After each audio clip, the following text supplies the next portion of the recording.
ಹಾಗೆ PCB whole syllabus ನ cover ಮಾಡ್ತೀರಾ, ಎಲ್ಲಿವರೆಗೂ ಪೂರ್ತಿ ಸಿಲೆಬಸ್ ನ ಕವರ್ ಮಾಡ್ತೀರಾ ಡಿಸೆಂಬರ್ ಅಷ್ಟರಲ್ಲಿ ಮಕ್ಕಳ, ಡಿಸೆಂಬರ್ ಅಷ್ಟರಲ್ಲಿ. ಇದು ತುಂಬಾನೇ ಮತ್ತೆ ಉಳಿದಿರುವಂತ 10 ಮಿನಿಟ್ಸ್ ರಿವಿಷನ್ ಆಗಿರ್ಬೋದು. ಓಕೆ, ಸೊ ಇನ್ನೆಷ್ಟು ಉಳಿತು? ಇನ್ನ 50 ಮಿನಿಟ್ಸ್ ಉಳಿತು. ಈ ಮಾಡುವಾಗ ಈ ಎರರ್ ನೋಟ್ಬುಕ್ ರೆಫರ್ ಮಾಡಿದ್ರೆ ಸಾಕು ಮಕ್ಕಳ, ನಿಮ್ಮ ಅಕ್ಯುರಸಿ ಲೆವೆಲ್ ನೆಕ್ಸ್ಟ್ ಲೆವೆಲ್ಗೆ. ಸೊ ಇದನ್ನ ಎಕ್ಸ್ಪ್ಲೈನ್ ಮಾಡೋದಕ್ಕೆ ನಾನು 5 ಸ್ಟೆಪ್ಸ್ ನ ಹೇಳ್ಕೊಡ್ತಿದ್ದೀನಿ ಮಕ್ಕಳ. ಆ ರಿಸೋರ್ಸ್ ನ ನೀವು ನಿಮ್ಮ ಹ್ಯಾಂಡ್ ರೈಟಿಂಗ್ ಅಲ್ಲಿನೇ ಕ್ರಿಯೇಟ್ ಮಾಡ್ಕೋಬೇಕು. ಸೊ ಏನ್ ಮಾಡ್ದಂಗೆ ನೀವು ಏನ್ ಮಾಡ್ತೀರಾ, ಕಾನ್ಸೆಪ್ಟ್ಸ್ ನ ನೀಟ್ ಆಗಿ ಕಲಿತೀರಾ. ಹಾಗೇನೆ KCET ಪ್ರಿಪರೇಷನ್ಸ್ ಗೆ ನೀವೇನ್ ಮಾಡ್ತೀರಾ, MCQs ನ ಸಾಲ್ವ್ ಮಾಡ್ತೀರಾ. Almost 50 MCQ. ಹೆಲೋ ಮಕ್ಕಳ, ವೇದಾಂತು ಕರ್ನಾಟಕ ಚಾನೆಲ್ ಗೆ ಸ್ವಾಗತ. ನಾನು ನಿಮ್ಮ ಫಿಸಿಕ್ಸ್ ಮೆಂಟರ್ ಅಂಕಿತಾ. ಸೊ ಎಷ್ಟೋ ಜನ ಮಕ್ಕಳಿಗೆ ಅನಿಸ್ತಾ ಇರುತ್ತೆ, ಅಕಸ್ಮಾತ್ ನಾನು ಬೋರ್ಡ್ಸ್ ಗೆ ಫೋಕಸ್ ಮಾಡಿದೆ ಅಂತಂದ್ರೆ KCET ಸ್ಕೋರ್ ಕಡಿಮೆ ಆಗುತ್ತೆ, KCET ಮೇಲೆ ಫೋಕಸ್ ಮಾಡಿದೆ ಅಂತಂದ್ರೆ ಬೋರ್ಡ್ ಸ್ಕೋರ್ ಕಡಿಮೆ ಆಗುತ್ತೆ ಅಂತ ಅನಿಸ್ತಾ ಇರುತ್ತೆ. ಬಟ್ ಮಕ್ಕಳ, ಒಂದು ಒಳ್ಳೆ ಸ್ಟ್ರಾಟಜಿ ಇದ್ರೆ, ಒಂದು ಒಳ್ಳೆ ಸ್ಟ್ರಾಟಜಿ ಮೇಲೆ ನೀವು ನಿಮ್ಮ ಪ್ರಿಪರೇಷನ್ ನ ಶುರು ಮಾಡಿದ್ರಿ ಅಂತಂದ್ರೆ, ಸೊ ಬೋರ್ಡ್ಸ್ ಅಲ್ಲೂ ಕೂಡ 95% ನ ಸ್ಕೋರ್ ಮಾಡ್ಬೋದು, ಹಾಗೇನೆ CET ಅಲ್ಲೂ ಕೂಡ ಒಂದು ಒಳ್ಳೆ ರ್ಯಾಂಕಿಂಗ್ ನ ಸ್ಕೋರ್ ಮಾಡ್ಬೋದು ಮಕ್ಕಳ. ಓಕೆ, ಸೊ ಈ ವಿಡಿಯೋದಲ್ಲಿ ಆ ಸ್ಟ್ರಾಟಜಿ ಬಗ್ಗೆ ಡಿಸ್ಕಸ್ ಮಾಡೋಣ. So let's get started. So ಯಾಕಪ್ಪ ಅಷ್ಟೊಂದು ಬೋರ್ಡ್ಸ್ ಮಾರ್ಕ್ಸ್ ಮ್ಯಾಟರ್ ಆಗುತ್ತೆ? ಸೊ ಯಾಕಪ್ಪ ಅಂತಂದ್ರೆ, ಏನು KCET ರ್ಯಾಂಕಿಂಗ್ ಇದೆ ಅಲ್ವಾ, ಸೊ ಈ ರ್ಯಾಂಕಿಂಗ್ ಸ್ಕೋರು 50% KCET ಏನ್ ಎಕ್ಸಾಮ್ ಬರೀತಿರಲ್ಲ ಅದ್ರ ಮೇಲೆ ಕೂಡ ಡಿಪೆಂಡ್ ಆಗಿರುತ್ತೆ. ಹಾಗೇನೆ 50% PCM ಬೋರ್ಡ್ ಮಾರ್ಕ್ಸ್ ಮೇಲೆ ಕೂಡ ಡಿಪೆಂಡ್ ಆಗಿರೋದ್ರಿಂದ, ಸೊ ಎರಡಕ್ಕೂ ಕೂಡ ಈಕ್ವಲ್ ಆಗಿ ಇಂಪಾರ್ಟೆನ್ಸ್ ಕೊಡೋದು ಅಥವಾ ಈಕ್ವಲ್ ಆಗಿ ಫೋಕಸ್ ಮಾಡೋದು ಇಂಪಾರ್ಟೆಂಟ್ ಆಗಿರುತ್ತೆ ಮಕ್ಕಳ. ಓಕೆ, ಸೊ ನಾನು ಈ ಸ್ಟ್ರಾಟಜಿನ 3 ಫೇಸ್ ಅಲ್ಲಿ ಡಿವೈಡ್ ಮಾಡಿದ್ದೀನಿ. ಓಕೆ, ಸೊ ಏನದು 3 phases? First phase is the concept building phase. Okay, so ಇದ್ರ ಟೈಮ್ ಲೈನ್ ಬಂದು ಜೂನ್ ಇಂದ ಡಿಸೆಂಬರ್ ವರ್ಗೂ ಇದೆ. ಓಕೆ, ಇದು ಫಸ್ಟ್ ಫೇಸ್. ಸೆಕೆಂಡ್ ಫೇಸ್ ಏನು? Second phase boards priority. Okay, so ಇದರ ಟೈಮ್ ಲೈನ್ ಬಂದು ಜನವರಿ ಟು ಫೆಬ್ರವರಿ ಇದೆ. And third and the last phase is the KCET sprint. Okay, so ಇದು ಆಫ್ಟರ್ ಬೋರ್ಡ್ಸ್ ಎಕ್ಸಾಮ್ ಆಗೋಕ್ಕೂ ಮುಂಚೆ ಇರುವಂತ face. Okay, so ಇದನ್ನ ನಾವು ಏನ್ ಸ್ಟ್ರಾಟಜಿ ಇದೆ ಇದನ್ನ ನಾನು 3 ಫೇಸಸ್ ಅಲ್ಲಿ ಡಿವೈಡ್ ಮಾಡಿದೀನಿ. ಸೊ ಈ 3 ಫೇಸ್ ನು ಡೀಟೇಲ್ ಆಗಿ ಡಿಸ್ಕಸ್ ಮಾಡ್ತಾ ಹೋಗೋಣ ಮಕ್ಕಳ. So the first phase is concept building phase ಮಕ್ಕಳ. ಸೊ ಇದು ಟೈಮ್ ಲೈನ್ ನಾನು ಆಲ್ರೆಡಿ ಹೇಳಿದೀನಿ, ಜೂನ್ ಟು ಡಿಸೆಂಬರ್ ತನಕ ಅಂತ. ಓಕೆ, ಸೊ ಹಾಗಂದ್ರೆ ಏನ್ ಮಾಡ್ತೀವಿ, ಇದು ಕಾನ್ಸೆಪ್ಟ್ ಬಿಲ್ಡಿಂಗ್ ಫೇಸ್ ಅಲ್ಲಿ ಏನ್ ಮಾಡ್ತೀವಿ? ಸೊ ಈ ಫೇಸ್ ಅಲ್ಲಿ ನಾವು first PU plus second PU, okay, PCM. ಅಕಸ್ಮಾತ್ ನೀವು ಇಂಜಿನಿಯರಿಂಗ್ ಮೇಲೆ ಫೋಕಸ್ ಮಾಡ್ತಿದ್ರೆ PCM ಮೇಲೆ, ಅಥವಾ PCB ಯಾವ್ದ್ರ ಮೇಲೆ ಫೋಕಸ್ ಮಾಡ್ತಿದ್ರೆ ಮೆಡಿಕಲ್ ಕೋರ್ಸಸ್ ಮೇಲೆ. ಓಕೆ, ಸೊ ಈ ಕಾನ್ಸೆಪ್ಟ್ ಬಿಲ್ಡಿಂಗ್ ಫೇಸ್ ಅಲ್ಲಿ ನೀವೇನ್ ಮಾಡ್ತೀರಾ ಅಂತಂದ್ರೆ, ಫಸ್ಟ್ PU ಹಾಗೇನೆ second PU PCM whole syllabus, okay, whole syllabus ನ ಕವರ್ ಮಾಡ್ತೀರಾ. ಹಾಗೇನೆ PCB ಹೋಲ್ ಸಿಲೆಬಸ್ ನ ಕವರ್ ಮಾಡ್ತೀರಾ, ಎಲ್ಲಿವರೆಗೂ ಪೂರ್ತಿ ಸಿಲೆಬಸ್ ನ ಕವರ್ ಮಾಡ್ತೀರಾ ಡಿಸೆಂಬರ್ ಅಷ್ಟರಲ್ಲಿ ಮಕ್ಕಳ, ಡಿಸೆಂಬರ್ ಅಷ್ಟರಲ್ಲಿ. ಇದು ತುಂಬಾನೇ ಇಂಪಾರ್ಟೆಂಟ್. ಯಾಕಪ್ಪ ಅಂತಂದ್ರೆ, ಡಿಸೆಂಬರ್ ಆದ್ಮೇಲೆ ನೀವು ಬೋರ್ಡ್ಸ್ ಮೇಲೆ ಫೋಕಸ್ ಮಾಡೋದ್ರಿಂದ, ಅದಾದ್ಮೇಲೆ KCET ಮೇಲೆ ಫೋಕಸ್ ಮಾಡೋದ್ರಿಂದ, ಸೊ ಬಿಫೋರ್ ಡಿಸೆಂಬರ್ ನೀವು ಪೂರ್ತಿ ಸಿಲೆಬಸ್ ಕವರ್ ಮಾಡೋದು ತುಂಬಾನೇ ಇಂಪಾರ್ಟೆಂಟ್ ಆಗಿರುತ್ತೆ. ಓಕೆ, ಇಲ್ಲ ಅಂತಂದ್ರೆ ನೀವು ಅಕಸ್ಮಾತ್ ಸಿಲೆಬಸ್ ನ ಉಳಿಸ್ಕೊಂಡ್ರಿ ಅಂತಂದ್ರೆ ನಿಮಗೆ ರಿವಿಷನ್ ಗೆ ಟೈಮ್ ಇರೋದಿಲ್ಲ. ಸೊ ಹಾಗಾಗಿ ಡಿಸೆಂಬರ್ ಅಷ್ಟರಲ್ಲಿ ಅಟ್ ಎನಿ ಕಾಸ್ಟ್ ನೀವು ಸಿಲೆಬಸ್ ನ ಫಿನಿಶ್ ಮಾಡ್ಲೇಬೇಕು. ಓಕೆ, ಸೊ ಇದನ್ನ ಕಂಪ್ಲೀಟ್ ಮಾಡೋದಕ್ಕೆ ನಾನೊಂದು ಡೈಲಿ ಸ್ಟಡಿ ಪ್ಲಾನ್ ನ ಇಲ್ಲಿ ಪ್ರಿಪೇರ್ ಮಾಡಿದೀನಿ. Okay, so daily study plan. So ಇದರಲ್ಲಿ ಏನ್ ಹೇಳ್ತಿದ್ದೀನಿ ಅಪ್ಪ ಅಂತಂದ್ರೆ, ಪ್ರತಿ ಸಬ್ಜೆಕ್ಟ್ಗೂ, ಈಚ್ ಸಬ್ಜೆಕ್ಟ್ಗೂ ಕೂಡ 2 hours ಡೆಡಿಕೇಟ್ ಮಾಡಿ. ಓಕೆ, 2 hours ನ ಡೆಡಿಕೇಟ್ ಮಾಡಿ. ಸೊ ಈ 2 hours ನ ಮತ್ತೆ ಕೂಡ ನೀವು ಡಿವೈಡ್ ಮಾಡ್ಕೋಬಹುದು. ಓಕೆ, ಸೊ ಹೆಂಗೆ ಅಂತ ಅಂದ್ರೆ, ಅಕಸ್ಮಾತ್ ಫಿಸಿಕ್ಸ್ ಅಂತ ಅನ್ಕೊಂಡ್ರೆ, ಸೊ ಇದರಲ್ಲಿ 1 hour ನೀವು ಕಾನ್ಸೆಪ್ಟ್ ಓದೋದಕ್ಕಾಗಿರ್ಬೋದು. ಓಕೆ, ಸೊ ಮತ್ತೆ ಉಳಿದಿರುವಂತ 10 ಮಿನಿಟ್ಸ್ ರಿವಿಷನ್ ಆಗಿರ್ಬೋದು. ಓಕೆ, ಸೊ ಇನ್ನೆಷ್ಟು ಉಳಿತು? ಇನ್ನ 50 ಮಿನಿಟ್ಸ್ ಉಳಿತು. ಈ 50 ಮಿನಿಟ್ಸ್ ಅಲ್ಲಿ 25 ಮಿನಿಟ್ಸ್ ನಿಮ್ಮ ಬೋರ್ಡ್ಸ್ ಪ್ರಿಪರೇಷನ್ಗೆ, ಇನ್ನು ಉಳಿದಿರುವಂತ 25 ಮಿನಿಟ್ಸ್ ನಿಮ್ಮ KCET ಪ್ರಿಪರೇಷನ್ಗೆ. ಈ ತರ ನೀವು ಪ್ರತಿ ಸಬ್ಜೆಕ್ಟ್ಸ್ ಕೂಡ ಮತ್ತೆ ಫರ್ದರ್ ಡಿವೈಡ್ ಮಾಡ್ಕೋಬಹುದು. ಬಟ್ ವೆರಿ ಇಂಪಾರ್ಟೆಂಟ್, ಈಚ್ ಸಬ್ಜೆಕ್ಟ್ಗೂ ಕೂಡ 2 hours ನ ಡೆಡಿಕೇಟ್ ಮಾಡಿ. ಹಾಗೇನೆ ರಿವಿಷನ್ಗೂ ಕೂಡ 1 hour ನ ಡೆಡಿಕೇಟ್ ಮಾಡಿ. ಓಕೆ, ಸೊ ಹೆಂಗಪ್ಪ ಡಿಸೆಂಬರ್ ಅಷ್ಟರಲ್ಲಿ ಪೂರ್ತಿ ಸಿಲೆಬಸ್ ನ ಕವರ್ ಮಾಡ್ಬೋದು? ಸೊ ಫಿಸಿಕ್ಸ್ ಅಲ್ಲಿ ಹೇಗೆ ಕವರ್ ಮಾಡ್ಬೋದು ಅನ್ನೋದಕ್ಕೆ ನಾನು ಒಂದು ಆಲ್ರೆಡಿ ವಿಡಿಯೋ ಮಾಡಿದ್ದೀನಿ. ಓಕೆ, ಸೊ ಇದು ಆಲ್ರೆಡಿ ವೇದಾಂತು ಕರ್ನಾಟಕ ಚಾನಲ್ ಇದೆ, ಓಕೆ, ಸೊ ಇದರಲ್ಲಿ ಫಿಸಿಕ್ಸ್ ಜೂನ್ ಟು ಡಿಸೆಂಬರ್ ಹೇಗೆ ಮಂತ್ಲಿ ವೈಸ್ ಯಾವ್ಯಾವ ಚಾಪ್ಟರ್ಸ್ ನ ಕವರ್ ಮಾಡಿದ್ರೆ ಪೂರ್ತಿ ಸಿಲೆಬಸ್ ನ ಕವರ್ ಮಾಡಬಹುದು ಅಂತ ಡೀಟೇಲ್ ಆಗಿ ಎಕ್ಸ್ಪ್ಲೈನ್ ಮಾಡಿದೀನಿ, ಹೋಗಿ ನೋಡಿ ಮಕ್ಕಳ. Okay, yes. ಸೊ ಏನಪ್ಪಾ ಸ್ಟ್ರಾಟಜಿ ಅಂತ ಅಂದ್ರೆ ಇಲ್ಲಿ 1 ಚಾಪ್ಟರ್ 2 ವೀಕ್ಸ್ ಅಂತ. ಓಕೆ, 1 ಚಾಪ್ಟರ್ 2 ವೀಕ್ಸ್ ಹಂಗಂತಂದ್ರೆ ಏನು? ಸೊ ಯಾವ್ದೋ ಒಂದು ಚಾಪ್ಟರ್, ಫಾರ್ ಎಕ್ಸಾಂಪಲ್ ಫಿಸಿಕ್ಸ್ ಅಲ್ಲೇ ಎಲೆಕ್ಟ್ರೋಸ್ಟಾಟಿಕ್ಸ್ ಅಂತ ಅನ್ಕೊಳ್ಳೋಣ. ಈ ಎಲೆಕ್ಟ್ರೋಸ್ಟಾಟಿಕ್ ಚಾಪ್ಟರ್ ನ ಓದಾದ್ಮೇಲೆ ಮಕ್ಕಳ ನೀವು ಬೋರ್ಡ್ಸ್ಗೆ ಪ್ರಿಪರೇಷನ್ ಮಾಡ್ತೀರಾ, ಜೊತೆಗೆ ಒಟ್ಟೊಟ್ಟಿಗೆ ನೀವು ಯಾವ್ದ್ರ ಪ್ರಿಪರೇಷನ್ ಮಾಡ್ತೀರಾ? KCET ಪ್ರಿಪರೇಷನ್ಸ್ ಮಾಡ್ತಿರಲ್ಲ, ಅದನ್ನೇ ನಾವು ಯಾವ ಸ್ಟ್ರಾಟಜಿ ಅಂತ ಹೇಳ್ತಿದೀವಿ? 1 ಚಾಪ್ಟರ್ 2 ವಿನ್ಸ್ ಅಂತ ಹೇಳಿ ಸ್ಟ್ರಾಟಜಿನ ಹೇಳ್ತಿದೀವಿ. ಓಕೆ, ಸೊ ಫಾರ್ ಎಕ್ಸಾಂಪಲ್ ಹೇಳ್ದೆ ನಾನು ಆಲ್ರೆಡಿ ಎಲೆಕ್ಟ್ರೋಸ್ಟಾಟಿಕ್ಸ್ ಅಂತ. ಓಕೆ, ಸೊ ಈ ಎಲೆಕ್ಟ್ರೋಸ್ಟಾಟಿಕ್ಸ್ ಅಲ್ಲಿ ಬೋರ್ಡ್ಸ್ಗೆ ಬೇಕಾಗಿರುವಂತ ಕಂಟೆಂಟ್ ಏನು? ಡೆಫಿನೇಷನ್ ಆಗಿರ್ಬೋದು, ಡಿರೈವೇಶನ್ ಆಗಿರ್ಬೋದು, ನ್ಯೂಮರಿಕಲ್ ಪ್ರಾಬ್ಲಮ್ಸ್ ಆಗಿರ್ಬೋದು, ಥಿಯರಿ ಕ್ವಶನ್ ಆಗಿರ್ಬೋದು. ಸೊ ಇದೆಲ್ಲ ಕಂಟೆಂಟ್ ಏನಾಗಿರುತ್ತೆ? ಬೋರ್ಡ್ಸ್ಗೆ ಬೇಕಾಗಿರುವಂತ ಪ್ರಿಪರೇಷನ್ಸ್. ಸೊ ಜೊತೆಗೆ ಇದ್ರ ಜೊತೆಗೆ ಯಾವ ಪ್ರಿಪರೇಷನ್ಸ್ ನಾವು ಮಾಡ್ತೀವಿ? ಇಲ್ಲಿ KCET ಪ್ರಿಪರೇಷನ್ಸ್ ಮಾಡ್ತೀವಿ. ಸೊ ಅದಕ್ಕೆ ಬೇಕಾಗಿರುವಂತ ಪ್ರಿಪರೇಷನ್ಸ್ ಯಾವುದು?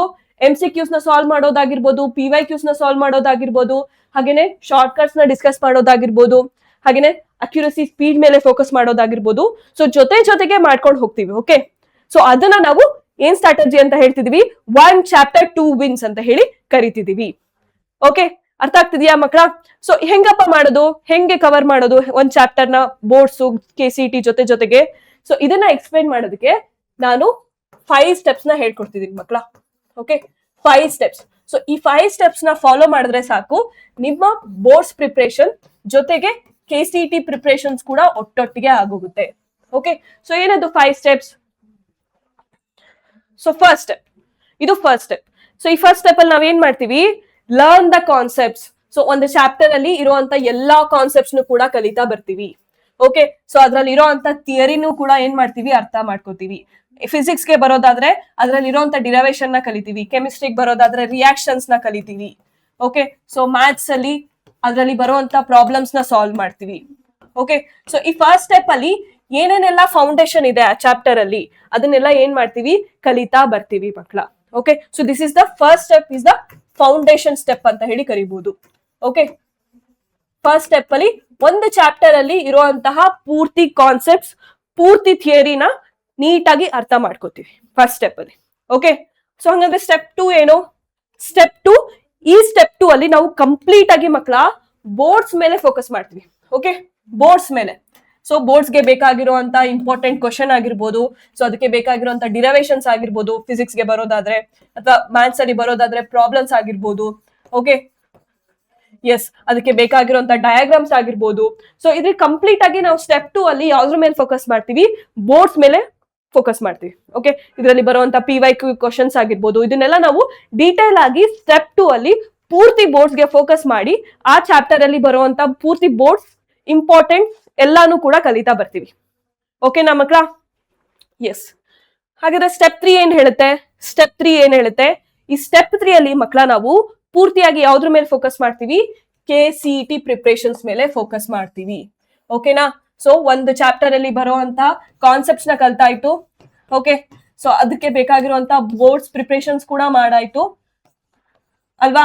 ಸೊ ಈಗ ಏನ್ ಮಾಡ್ತೀವಿ? ಥರ್ಡ್ ಸ್ಟೆಪ್ ಅಲ್ಲಿ ಏನ್ ಮಾಡ್ತೀವಿ? ನಾವು ಪೂರ್ತಿಯಾಗಿ KCET ಪ್ರಿಪರೇಷನ್ಸ್ ನ ಮಾಡ್ತೀವಿ. ಹೆಂಗ್ ಮಾಡ್ತೀವಿ? MCQs ನ ಸಾಲ್ವ್ ಮಾಡೋದಾಗಿರ್ಬೋದು. ಪ್ರತಿ ಚಾಪ್ಟರ್ಗೂ ಮಕ್ಕಳ, ಪ್ರತಿ ಚಾಪ್ಟರ್ಗೂ ಮಿನಿಮಮ್ ಇದು ಹೇಳ್ತಿರೋದು, ಮ್ಯಾಕ್ಸಿಮಮ್ ಎಷ್ಟಾದ್ರೂ ಆಗಿರ್ಬೋದು, ಮಿನಿಮಮ್ 50 MCQs ನ ಸಾಲ್ವ್ ಮಾಡಿ. ಓಕೆ, 20 ಬೇಡ, 50 MCQs ನ ಸಾಲ್ವ್ ಮಾಡಿ. Okay, yes. ಸೊ ಅದಾದ್ಮೇಲೆ ಅದರಲ್ಲಿ ಬರುವಂತಹ PYQs ನ, ಆ ಚಾಪ್ಟರ್ ಅಲ್ಲಿ ಇರುವಂತಹ PYQs ನ ಸಾಲ್ವ್ ಮಾಡಿ. ಹಾಗೇನೆ ಇಷ್ಟೊತ್ತಿಗೆ ನೀವು ಆಲ್ರೆಡಿ ಒಂದು ಕಾನ್ಸೆಪ್ಟ್ಸ್ ಅಲ್ಲಿ ತರೋ ಆಗಿರ್ತೀರಾ, ಬೋರ್ಡ್ಸ್ ಆಲ್ರೆಡಿ ಓದಿರೋದ್ರಿಂದ ಸೊ ಟೈಮರ್ ಪ್ರಾಕ್ಟೀಸ್, ಟೈಮರ್ ನ ಇಟ್ಕೊಂಡು ಕ್ವಶನ್ಸ್ ನ ಸಾಲ್ವ್ ಮಾಡೋದಾಗಿರ್ಬೋದು, ನಿಮ್ಮ ಅಕ್ಯುರಸಿನ ಇಂಪ್ರೂವ್ ಮಾಡ್ಕೊಳ್ಳೋದಕ್ಕೆ ಟ್ರೈ ಮಾಡಿ. ಈ ಸ್ಟೆಪ್ 3 ಅಲ್ಲಿ ಕಂಪ್ಲೀಟ್ ಆಗಿ ಮಕ್ಕಳ KCET ಪ್ರಿಪರೇಷನ್ಸ್ ಮೇಲೆ ಫೋಕಸ್ ಮಾಡಿ. Okay, yes. So next step ಏನು? ಸ್ಟೆಪ್ 4. ಸ್ಟೆಪ್ 4 ಏನ್ ಮಾಡ್ತೀರಾ? ಇದರಲ್ಲಿ ವೆರಿ ಇಂಪಾರ್ಟೆಂಟ್, ರಿವೈಸ್ ಮಾಡ್ತೀರಾ. ಓಕೆ, ಸೊ ರಿವೈಸ್ ಹೆಂಗ್ ಮಾಡೋದು? ಅದಕ್ಕೊಂದು ರಿಸೋರ್ಸಸ್ ಬೇಕಲ್ವಾ? ರಿಸೋರ್ಸ್ ಬೇಕಲ್ವಾ? ಸೊ ಆ ರಿಸೋರ್ಸ್ ನ ನೀವು ನಿಮ್ಮ ಹ್ಯಾಂಡ್ ರೈಟಿಂಗ್ ಅಲ್ಲಿನೇ ಕ್ರಿಯೇಟ್ ಮಾಡ್ಕೋಬೇಕು. ಸೊ ಏನದು? ಒಂದು 2 ಇಂಪಾರ್ಟೆಂಟ್ ನೋಟ್ಬುಕ್ ನ ಹೇಳ್ತಿದ್ದೀನಿ ಮಕ್ಕಳ. So first one is formula notebook. So ಇದು ಫಿಸಿಕ್ಸ್ ಆಗಿರ್ಬೋದು, ಮ್ಯಾಥ್ಸ್ ಆಗಿರ್ಬೋದು ಮಾಡ್ಕೋಬಹುದು. ಓಕೆ, ಸೊ ಕೆಮಿಸ್ಟ್ರಿಗೆ ಬರೋದಾದ್ರೆ ನೀವು ರಿಯಾಕ್ಷನ್ಸ್ ನೋಟ್ಬುಕ್ ಅಂತ ಬೇಕಾದ್ರೂ ಇಡ್ಬೋದು. ಓಕೆ, ಸೊ ಈ ಫಾರ್ಮುಲಾ ನೋಟ್ಬುಕ್ ಅಲ್ಲಿ ಏನ್ ಮಾಡ್ತೀರಾ? ಫಾರ್ ಎಕ್ಸಾಂಪಲ್ ಯಾವ್ದೋ ಒಂದು ಫಾರ್ಮುಲಾ ಇದೆ, electric field formula. Okay, so electric field formula ಬರ್ದು ಈಚ್ ಟರ್ಮ್ ಏನ್ ಮಾಡ್ತೀರಾ, ಡಿಫೈನ್ ಮಾಡ್ತೀರಾ. ಫಾರ್ ಎಕ್ಸಾಂಪಲ್ ಇ ಅಂತ ಅಂದ್ರೆ ಏನು, ಎಲೆಕ್ಟ್ರಿಕ್ ಫೀಲ್ಡ್. ಓಕೆ, ಕ್ಯೂ ಅಂತ ಅಂದ್ರೆ ಏನು, ಚಾರ್ಜ್. ಆರ್ ಅಂದ್ರೆ ಏನು, ಡಿಸ್ಟೆನ್ಸ್. ಓಕೆ, ಸೊ ಈ ತರ ಫಾರ್ಮುಲಾ ನೋಟ್ಬುಕ್ ಅಲ್ಲಿ ಈಚ್ ಫಾರ್ಮುಲಾನು ಬರ್ದು ಅದರಲ್ಲಿ ಬರುವಂತ ಟರ್ಮ್ಸ್ ನ ಎಕ್ಸ್ಪ್ಲೈನ್ ಮಾಡ್ತೀರಾ. ಓಕೆ, ಸೊ ನೆಕ್ಸ್ಟ್ ಟೈಮ್ ಆ ಫಾರ್ಮುಲಾ ನೋಟ್ಬುಕ್ ನ ರಿವೈಸ್ ಮಾಡುವಾಗ ಸೊ ಅದಕ್ಕೆ ರಿಲೇಟ್ ಆಗಿರುವಂತ ಕಾನ್ಸೆಪ್ಟ್ಸ್ ಕೂಡ ನಿಮ್ಗೆ ನೆನಪಿಗೆ ಬಂದ್ಬಿಡುತ್ತೆ. ಓಕೆ, ಸೊ ಇದು ತುಂಬಾನೇ ಇಂಪಾರ್ಟೆಂಟ್. ಇದನ್ನ ಇವತ್ತಿಂದಾನೇ ಸ್ಟಾರ್ಟ್ ಮಾಡಿ ಮಕ್ಕಳ. ಓಕೆ, ಇವತ್ತಿಂದಾನೇ ಸ್ಟಾರ್ಟ್ ಮಾಡಿ. ಸೊ ಇದಾದ್ಮೇಲೆ ಇನ್ನೊಂದು ಯಾವ್ದು ಇಂಪಾರ್ಟೆಂಟ್ ನೋಟ್ಬುಕ್, ಎರರ್ ನೋಟ್ಬುಕ್ ಮಕ್ಕಳ, ಎರರ್ ನೋಟ್ಬುಕ್. ಸೊ ಏನು ಸ್ಟೆಪ್ 3 ಅಲ್ಲಿ ನೀವು KCET ಪ್ರಿಪರೇಷನ್ಸ್ ಮಾಡ್ತಿದ್ರಿ, ಹೌದಾ? ಸ್ಟೆಪ್ 3 ಅಲ್ಲಿ KCET ಪ್ರಿಪರೇಷನ್ಸ್ ಮಾಡ್ತಿದ್ರಲ್ವಾ? ಸೊ ಅದರಲ್ಲಿ ನೀವು MCQs PYQs ನ ಓದಿದ್ರಿ, ಹೌದಾ? ಸೊ ಇದರಲ್ಲಿ ಒಂದಷ್ಟು ಮಿಸ್ಟೇಕ್ಸ್ ಮಾಡೇ ಇರ್ತೀರಾ, ಹೌದಲ್ವಾ? ಸೊ ಅದೆಲ್ಲಾ ಮಿಸ್ಟೇಕ್ಸ್ ನ ತಗೊಂಡ್ಬಂದು ನೀವೇನ್ ಮಾಡ್ತೀರಾ, ಈ ಎರರ್ ನೋಟ್ಬುಕ್ ಅಲ್ಲಿ ಏನ್ ಮಾಡ್ತೀರಾ, ಬರೀತಾ ಬರ್ತೀರಾ.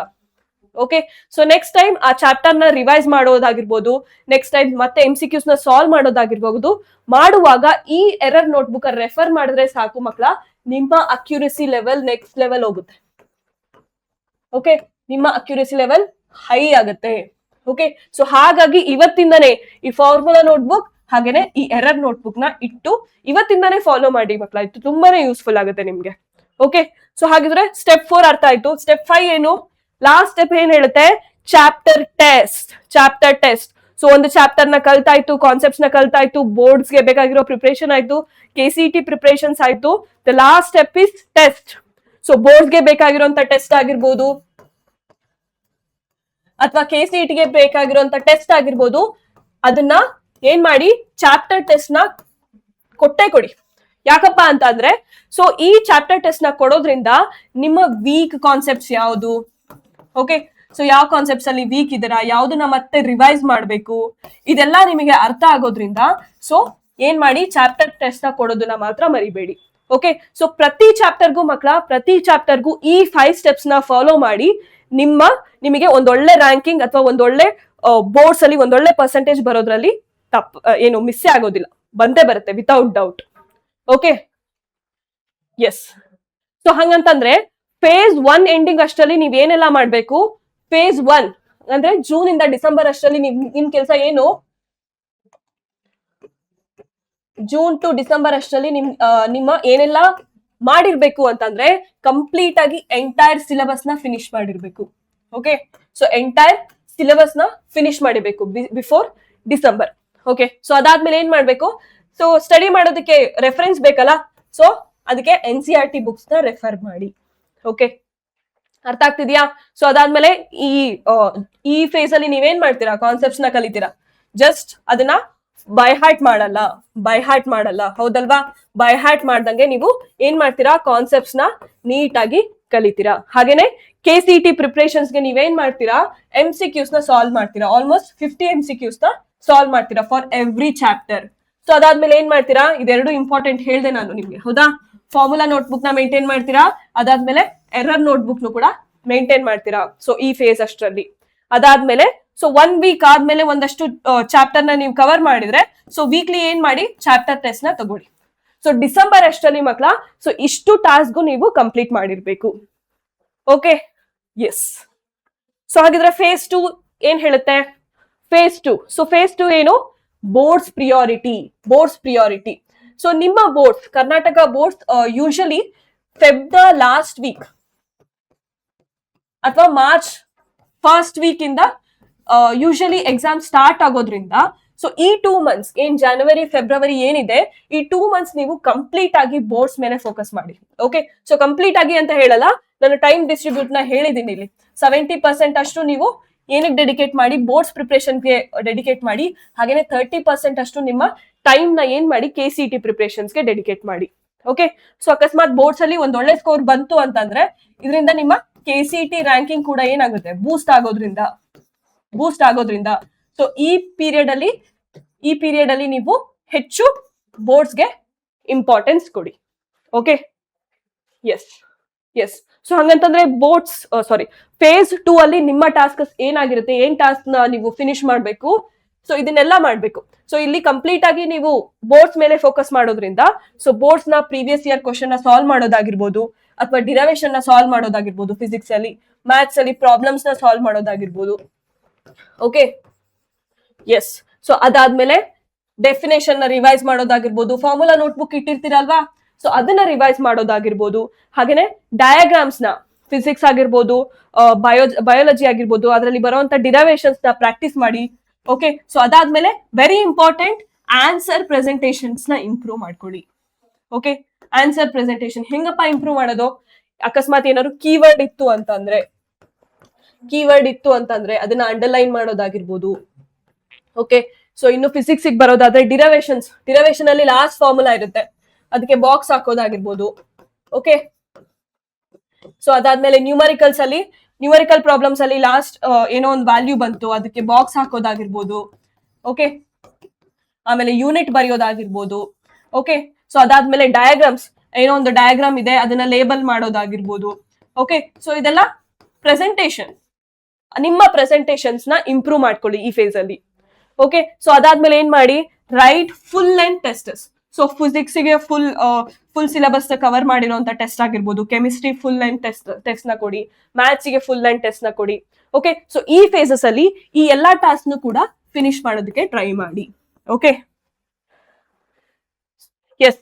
ಸೊ ಈ ಫೇಸ್ ಅಲ್ಲಿ ನಿಮ್ಮ ಟಾರ್ಗೆಟ್ ಏನಾಗಿರ್ಬೇಕು? ಈ ಫೇಸಸ್ ಅಲ್ಲಿ ನಿಮ್ಮ ಟಾರ್ಗೆಟ್ ಫಿಸಿಕ್ಸ್ ಅಲ್ಲಿ 95 ಸ್ಕೋರ್ ಮಾಡೋದಾಗಿರ್ಬೋದು, ಕೆಮಿಸ್ಟ್ರಿಯಲ್ಲಿ 98+ ನ ಸ್ಕೋರ್ ಮಾಡೋದಾಗಿರ್ಬೋದು, ಮ್ಯಾಥ್ಸ್ ಅಲ್ಲಿ 98+ ನ ಸ್ಕೋರ್ ಮಾಡೋದಾಗಿರ್ಬೋದು. ಇದು ನಿಮ್ಮ ಟಾರ್ಗೆಟ್ ಆಗಿರ್ಬೇಕು ಮಕ್ಕಳ. ಓಕೆ, ಇದು ನಿಮ್ಮ ಟಾರ್ಗೆಟ್ ಆಗಿರ್ಬೇಕು. ಅವಾಗ ಮಾತ್ರ ನಿಮ್ಮ ಬೋರ್ಡ್ಸ್ ಪರ್ಸೆಂಟೇಜ್ 95% ರೀಚ್ ಆಗೋದು. Okay, so this is your target. Next, so the last phase is KCET sprint. Okay, so ಏನಿದು ಸ್ಪ್ರಿಂಟ್ ಅಂತ ಅಂದ್ರೆ ಏನು? ಕಡಿಮೆ ಟೈಮ್ ಅಲ್ಲಿ ಜಾಸ್ತಿ ವರ್ಕ್ ಮಾಡೋದನ್ನ ಸ್ಪ್ರಿಂಟ್ ಅಂತ ಹೇಳಿ ಕರಿತೀವಿ. ಓಕೆ, ಸೊ ಯಾಕೆ ಕಡಿಮೆ ಟೈಮು? ಬಿಕಾಸ್ ಬೋರ್ಡ್ಸ್ ಎಕ್ಸಾಮ್ ಮುಗ್ದು ಮತ್ತೆ KCET ಎಕ್ಸಾಮ್ ಬರೋದಕ್ಕೆ ನಿಮ್ಗೆ 1 to 1.5 months ಸಿಗುತ್ತೆ ಅಷ್ಟೇ, ಮಧ್ಯದಲ್ಲಿ gap. Okay, so 1 to 1.5 months ಸಿಗುತ್ತೆ ಅಷ್ಟೇ. ಸೊ ಈ 1 to 1.5 months ಅಲ್ಲಿ ನೀವು ನಿಮ್ಮ ಮ್ಯಾಕ್ಸಿಮಮ್ ಎಫರ್ಟ್ ಹಾಕ್ಬೇಕು. ಓಕೆ, ಮ್ಯಾಕ್ಸಿಮಮ್ ಎಫರ್ಟ್ ಹಾಕ್ಬೇಕು. ಯಾವ್ದಕ್ಕೆ? ಇಲ್ಲಿ ಕಂಪ್ಲೀಟ್ ಆಗಿ ನೀವು ಯಾವ್ದ್ರ ಮೇಲೆ ಫೋಕಸ್ ಆಗ್ಬೇಕು? KCET ಮೇಲೆ ಫೋಕಸ್ ಮಾಡಬೇಕು. ಓಕೆ, ಸೊ ಹಾಗಾಗಿ ನಿಮ್ಮ ಸ್ಟಡಿ ಅವರ್ಸ್ ಎಷ್ಟಿರ್ಬೇಕು? ಮಿನಿಮಮ್ 8 to 10 hours ಇರ್ಬೇಕು ಈ ಪೀರಿಯಡ್ ಅಲ್ಲಿ ನಿಮ್ಮ study time. Okay, yes. So ಹಾಗಿದ್ರೆ ಏನೆಲ್ಲ ಟಾಸ್ಕ್ ಇದೆ ಈ ಥರ್ಡ್ ಫೇಸ್ ಅಲ್ಲಿ ನೀವೇನ್ ಮಾಡ್ಬೇಕು? ಫುಲ್ ಲೆಂತ್ ಮಾಕ್ ಟೆಸ್ಟ್ ನ ಕೊಡ್ಬೇಕು. Full length, okay, PCMB full length mock test ನ ಕೊಡ್ಬೇಕು. ಮಾಕ್ ಟೆಸ್ಟ್ ನ ಜಸ್ಟ್ ಕೊಡೋದಲ್ಲ, ಅದನ್ನ ಏನ್ ಮಾಡ್ಬೇಕು? ಅದನ್ನ ಅನಲೈಸ್ ಕೂಡ ಮಾಡ್ಬೇಕು. ಓಕೆ, ಅನಲೈಸ್ ಮಾಡಿ ನೀನ್ ಎಲ್ಲಿ ಮಿಸ್ಟೇಕ್ ಮಾಡಿದೆ, ಎಲ್ಲೆಲ್ಲಿ ಕಾನ್ಸೆಪ್ಟ್ಸ್ ವೀಕ್ ಇದೆ ಅನ್ನೋದನ್ನ ತಿಳ್ಕೊಬೇಕು. ಸೊ ಅನಲೈಸ್ ಮಾಡಾದ್ಮೇಲೆ ಅಕಸ್ಮಾತ್ ಏನಾದ್ರು ಎರರ್ಸ್ ಇತ್ತು, ಮಿಸ್ಟೇಕ್ಸ್ ಇತ್ತು ಅಂತಂದ್ರೆ ಅದನ್ನ ಏನ್ ಮಾಡ್ಬೇಕು? ಎರರ್ ನೋಟ್ಬುಕ್ ಅಲ್ಲಿ ಅದನ್ನ ಬರಿಬೇಕು. ಓಕೆ, ಅರ್ಥ ಆಗ್ತಿದ್ಯಾ? ಎಸ್. ಅದಾದ್ಮೇಲೆ ಏನ್ ಮಾಡ್ಬೇಕು? PYQs ನ ಸಾಲ್ವ್ ಮಾಡ್ಬೇಕು. ಇದು ವೆರಿ ಇಂಪಾರ್ಟೆಂಟ್, ಆಲ್ರೆಡಿ ಗೊತ್ತಿದೆ ನಿಮ್ಗೆ. PYQs ನ ಸಾಲ್ವ್ ಮಾಡ್ಬೇಕು. ಹಾಗೇನೆ ಫಾರ್ಮುಲಾ ನೋಟ್ಬುಕ್ ನ ರಿವೈಸ್ ಮಾಡ್ಬೇಕು ಪದೇ. ಆಲ್ರೆಡಿ ಹೇಳಿದೀನಿ ನಾನು ಇದನ್ನ, ಹೌದಾ? ಎರರ್ ನೋಟ್ಬುಕ್ ನ ನೀವು ಜೂನ್ ಇಂದಾನೆ ಸ್ಟಾರ್ಟ್ ಮಾಡಿದ್ರಿ ಅಂತಂದ್ರೆ ನಿಮ್ಮ error notebook almost March April ಅಷ್ಟೊತ್ತಿಗೆ ತುಂಬಾ ದೊಡ್ಡದಾಗಿರುತ್ತೆ. ಓಕೆ, ಸೊ ಅದನ್ನ ಪದೇ ರಿವೈಸ್ ಮಾಡ್ಬೇಕು. ಅದಾದ್ಮೇಲೆ ಟೈಮ್ ಮ್ಯಾನೇಜ್ಮೆಂಟ್ ನ ಪ್ರಾಕ್ಟೀಸ್ ಮಾಡ್ಬೇಕು. ಅಷ್ಟೇ ಅಲ್ಲದೆ ಮಾಕ್ ಟೆಸ್ಟ್ ಅನಲೈಸ್ ಆಲ್ರೆಡಿ ಹೇಳ್ದೆ ನಾನು, ಹೌದಾ? ಮಾಕ್ ಟೆಸ್ಟ್ ನ ಅನಲೈಸ್ ಮಾಡ್ಕೊಳ್ಳಿ. ಅಕಸ್ಮಾತ್ ಮಿಸ್ಟೇಕ್ಸ್ ಇತ್ತು ಅಂತಂದ್ರೆ ಅದನ್ನ ಏನ್ ಮಾಡಿ? ಎರರ್ ನೋಟ್ಬುಕ್ ಅಲ್ಲಿ ಎಂಟರ್ ಮಾಡಿ.